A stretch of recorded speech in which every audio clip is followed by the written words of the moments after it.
Hoje, 15 de março, é o Dia do Consumidor. Durante a semana, várias atividades voltadas para o cliente foram feitas em Uberlândia. E você, conhece bem os seus direitos? Tem dúvidas? Comigo, o advogado Pedro Vieira. E Pedro, bom dia, obrigado por ter vindo. Um dia muito importante hoje, não é? Sim, com certeza. A gente tem visto aí hoje muitos lojistas, inclusive, fazendo promoção para celebrar aí o Dia Mundial do Consumidor. Tá. A gente trouxe aqui 6 dicas para você, consumidor. Quer fazer uma pergunta para o Pedro? Tem alguma dúvida ainda? Porque o que eu percebo é um avanço, né, na nossa consciência. 99897.000. E é isso mesmo, Pedro? Assim, estamos com uma consciência maior dos nossos direitos e exigindo assertivamente? Exato. Mônica, a gente tem percebido hoje, principalmente com a internet, né, o mundo globalizado, a informação, ela se propaga mais facilmente. Então, antigamente, muitas pessoas que não tinham conhecimento acerca de seus direitos, hoje isso é facilmente compartilhado, tanto com experiências de consumidores que já passaram por algum problema,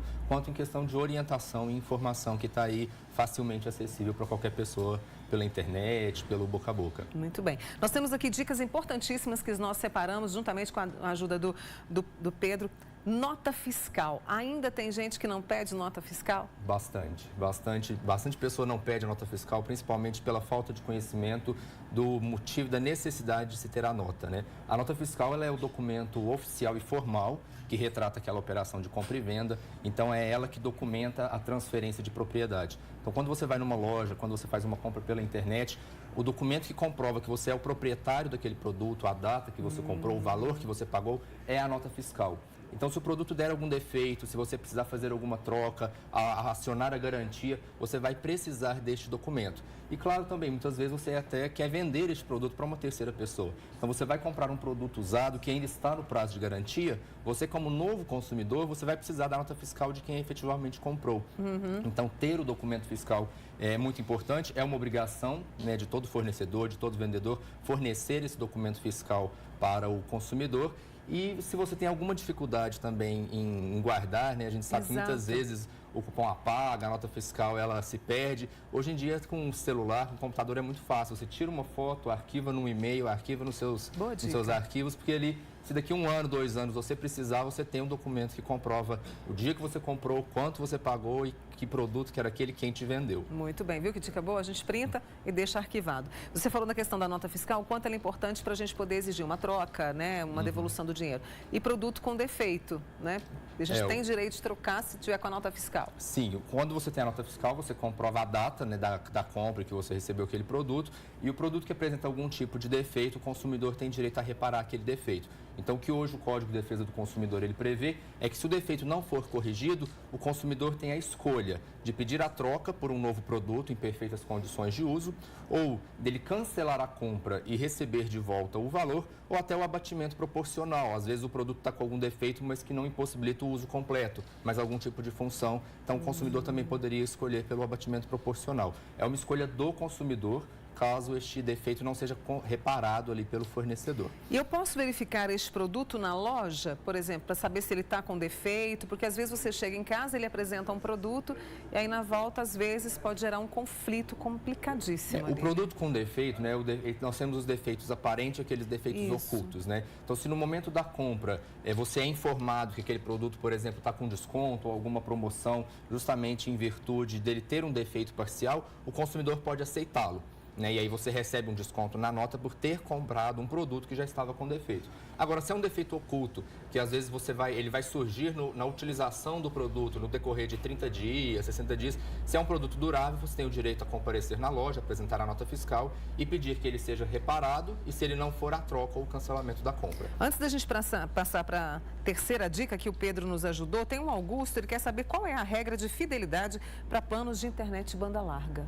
O que diz o código? O Código de Defesa do Consumidor, especificamente, ele não traz essa vedação e essa disposição. A questão é que as empresas têm aplicado realmente a fidelidade, que, se ela não for excessiva, o consumidor ele tem direito a um desconto ou a um valor especial para se manter fidelizado, né? O que é garantido por lei é que ninguém é obrigado a ficar associado. Então, se você quiser cancelar né, uma fidelização, um plano, é um direito seu de cancelar, mas aquele contrato seu muitas vezes pode prever que você perde aquele desconto ou paga uma multa. Então, essa multa não sendo abusiva e ela tendo sido informada ao consumidor que você estava ciente, realmente você vai ser compelido a pagar aquela multa ou perder aquele desconto. Mas é claro que não podem ser condutas abusivas. A gente tem até a gente foi às ruas conversar com as pessoas justamente, né, para saber como é que elas estão agindo enquanto consumidoras. Deixa eu trazer dos primeiros comentários que a gente tem. Vamos lá? Fiz a compra de uns móveis planejados, que era para ter sido entregue em dezembro e até hoje nada. Ela ri porque ri de desespero até, né, coitada? Isso é muito comum, né? Principalmente nessa área de imóveis planejados. Exatamente. A gente sabe que muitas vezes na hora da venda, a gente até vai falar da propaganda enganosa, mas na hora da venda, o vendedor ou fornecedor, ele quer conseguir o negócio, então muitas vezes ele acaba prometendo algo que ele não consegue cumprir. Então é muito importante que o consumidor esteja ciente. Você fez um projeto, um planejamento, uma entrega de 30 dias, 60 dias, se aquilo não for cumprido naquele prazo, é claro que o bom senso vai prevalecer para que você possa prorrogar por mais uma semana ou duas, mas se aquilo se tornar algo insustentável para o consumidor, ele tem direito a cancelamento do contrato, né, a restituição do valor proporcional daquilo que não foi entregue ou até a aplicação de multa. Então é muito importante que no momento da negociação fique muito claro qual é o prazo de entrega, se esse prazo é prorrogável, né, se você concorda em prorrogar esse prazo, mas é claro que o fornecedor fazendo uma promessa, ele está vinculado ao cumprimento daquilo que foi negociado. Ela já está na justiça, agora o jeito é aguardar. O jeito é aguardar. Mas sempre tem uma resposta, né? Sim, acho que nesses casos do consumidor acordo, né? sempre tem, né? Entre o consumidor, atualmente, a gente vê a mediação prevalecendo, né? Tanto pela questão do bom senso, quanto por ser algo que hoje em dia já é muito comum, né, acontecer. Então, tanto as empresas quanto os consumidores têm entrado em acordo. Então, muitas vezes, esses processos não chegam a ser sentenciados com uma condenação. Quase sempre eles são resolvidos por uma mediação. Acidente de consumo, isso é novo para mim. O acidente de consumo, Mônica, ele geralmente ocorre quando você sofre algum acidente, algum dano material ou moral em virtude do uso indevido do produto. Né? Então, aquele produto pode ser em virtude de um defeito. Então, você utilizando aquele produto, você sofre um acidente e o que o código prevê é que o fornecedor e o vendedor, eles são obrigados a te indenizar. Então, se você sofreu um dano material ou se você sofreu um dano moral, um dano físico, isso foi um acidente na utilização daquele produto e o fornecedor e o vendedor, ele é obrigado a fazer essa reparação para você, seja moral, material ou física. Mas é importante verificar que o consumidor também tem a obrigação de usar o produto de forma adequada. Então, a gente tem casos, por exemplo, que o consumidor ele faz uma compra de algum equipamento que é para uso doméstico e ele utiliza esse equipamento em questões comerciais ou industriais e esse equipamento às vezes explode ou causa algum tipo de dano. E aí o que os tribunais reconhecem é que houve um erro do consumidor, porque ele comprou um produto de utilização doméstica e utilizou para outro fim. Então, você tem que usar o produto para aquela finalidade dele, claro. Tem que ter esses anúncios e essas orientações. O consumidor tem que ser orientado da devida utilização, o manual de utilização daquele produto, como que ele pode ou não pode ser utilizado para evitar esses acidentes aí de consumo. Tem muitas perguntas chegando, vamos organizar aqui para poder responder, né? Quando entramos em uma loja e por acidente quebramos algo, nós somos obrigados a pagar? Como é que é essa situação? Isso vai depender muito se foi um acidente ou se houve alguma questão proposital, né? Quase sempre a gente não vê os lojistas cobrando do consumidor esse tipo de situação, né? A não ser realmente, claro, que você verifica que houve ali uma intenção ou houve ali um descuido de algo que realmente o consumidor acabou causando, né, por uma culpa dele ou alguma questão assim. Agora, se foi realmente um acidente, é claro que o consumidor vai poder argumentar que aquilo estava mal colocado, estava mal disposto na loja, se realmente houve culpa ou não. Mas quase sempre a gente verifica que os lojistas não cobram esses valores dos consumidores, até pelo bom senso do risco da atividade, né? Você está expondo aquele produto, cabe a você ter a segurança daquele produto. Se um consumidor acaba causando algum tipo de acidente, é o risco da atividade do lojista. Compra de alimentos. Compra de alimentos, a gente foca principalmente na questão da data de vencimento e a data de validade do produto, né? É importante mencionar que essa data de validade, essa data de vencimento é uma obrigação do fornecedor, ela é fortemente fiscalizada, né? É crime, inclusive, você fornecer um produto com a data de vencimento vencida. A gente tem um caso aí muito famoso que aconteceu no Rio de Janeiro, que foi uma rede de restaurantes muito famosa em nível nacional e que o gerente foi preso, né, porque houve uma fiscalização, verificou que estava tendo armazenamento indevido de produtos que seriam fornecidos e houve aí a prisão porque realmente é crime. Então, quando você vai fazer a compra, é muito importante que você verifique a data de validade e a data de vencimento. É claro que essa é uma obrigação do fornecedor, do supermercado, de fazer essa fiscalização. Então, se você acaba ingerindo, né, consumindo um produto inadequado, o fornecedor e o vendedor vai ser obrigado a te ressarcir, te indenizar. Mas também tem aqueles casos que a gente, infelizmente, vê isso acontecer, né? Hoje em dia, principalmente com câmera, todo supermercado é supervisionado. Tem casos que você vê consumidores procurando produtos vencidos para fabricar ali um processo de indenização. Então, essa contrapartida, o supermercado também consegue comprovar através de câmeras e verificar que aquela indenização ali o consumidor tentou fabricar. Mas é claro, se você sofreu uma intoxicação por um consumo indevido, essa compra de alimentos vai realmente responsabilizar o fornecedor. Vamos para mais pílulas dos nossos consumidores? Vamos lá. 2 vezes que eu compro celular pela internet já e vem com o celular errado, né? Eu tento fazer a troca, é uma burocracia. Você liga na empresa, você só fala com máquina, você não fala não tem um atendente para te atender. Então você não consegue resolver o problema, né? Só por máquina mesmo. Aí você tem que acionar o Procon. Eu me solidarizo com ela. Estava aqui assim já com cafubira, porque é desse jeito. Você liga, é uma máquina que fala com você e você não consegue resolver o problema, Pedro. Hoje em dia as operadoras têm privilegiado aí a questão dos robôs, né, da questão das máquinas, até para tentar facilitar e agilizar um atendimento. Isso até é um ponto nosso que são as compras pela internet, né? É muito importante, primeiro ponto, que o consumidor ele verifique qual site que ele está comprando. Então pesquise se esse site é realmente confiável. Hoje você tem vários mecanismos de pesquisas na internet, de confirmar se há reclamações de outros consumidores, como que é a postura desse site, se ele entrega, se ele troca. Então, o primeiro ponto realmente é verificar a veracidade desse site onde você está comprando. Se você recebe um produto que é um produto diferente daquele que foi anunciado, daquele que constou na compra, e você tem a documentação fiscal, você tem o direito à troca daquele produto, né? Lembrando que na internet você tem até 7 dias, inclusive, para cancelar por mero arrependimento. Então, ainda que não houvesse nenhum tipo de defeito ou tipo de erro na entrega, você poderia cancelar em 7 dias. Passados 7 dias, se ainda assim o produto que foi entregue é diferente daquele que você comprou, você tem o direito à troca imediata dele.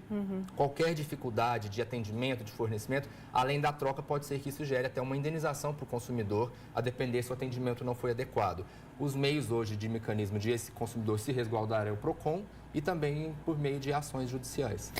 Eu vou ter que te pedir para voltar, pode ser? Porque tem muita pergunta aqui. Quando eu uso a garantia de 1 ano, ela é prorrogada? A garantia pode ser prorrogada? A garantia de 1 ano, ela está prevista em lei, né? E ela pode ser prorrogada no ato da compra. Então, muitas vezes, você pode estender essa garantia por uma compra, uma tarifa que você paga para a extensão dessa garantia. Caso você não tenha feito a extensão, ela vale por 1 ano aí para os produtos duráveis. Depende muito do tipo de produto. A gente sabe, por exemplo, que automóveis têm garantias de até 3, 5 anos, porque é o prazo de durabilidade daquele produto.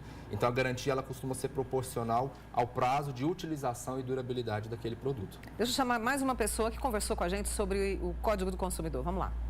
O último apartamento que eu aluguei, o dono me prometeu uma coisa que eu tive vários problemas mesmo, inclusive até tive problema com o juiz. Então tive que entrar com processo. Nesse caso foi mais complicado ainda. Esse caso se enquadra aqui na publicidade enganosa, que é o anúncio, né? A primeira coisa que o consumidor tem que saber é que o anúncio vincula a negociação. Então, se você faz uma oferta, a lei te obriga que você está vinculado àquela oferta. Em preço, em oferta, em tudo que você noticiou e ofertou e publicou para o consumidor. Então, características, valores, condições, você é obrigado a cumprir aquilo ali. Caso você não cumpra, isso é considerado uma publicidade, uma propaganda enganosa. Mas a gente tem vários tipos de propaganda enganosa. Desde aquela que você omite uma informação, né? Então, você quer induzir o consumidor ao erro e omite alguma informação importante do produto, quanto à indução forçada mesmo. Você coloca informações falsas que induzem o consumidor a erro.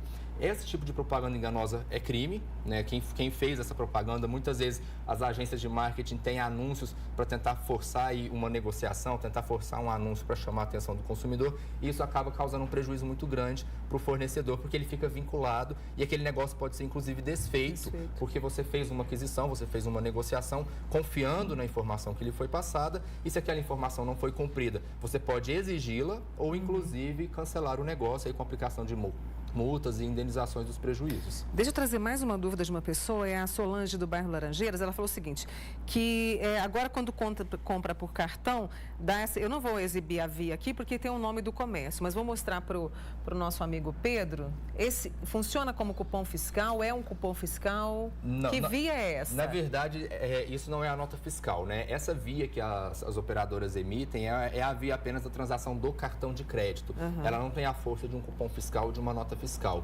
Então, ainda que o consumidor receba essa transação do cartão, ele tem que exigir ou a nota fiscal ou o cupom fiscal. A mera transação do cartão de crédito não assegura fiscalmente a operação.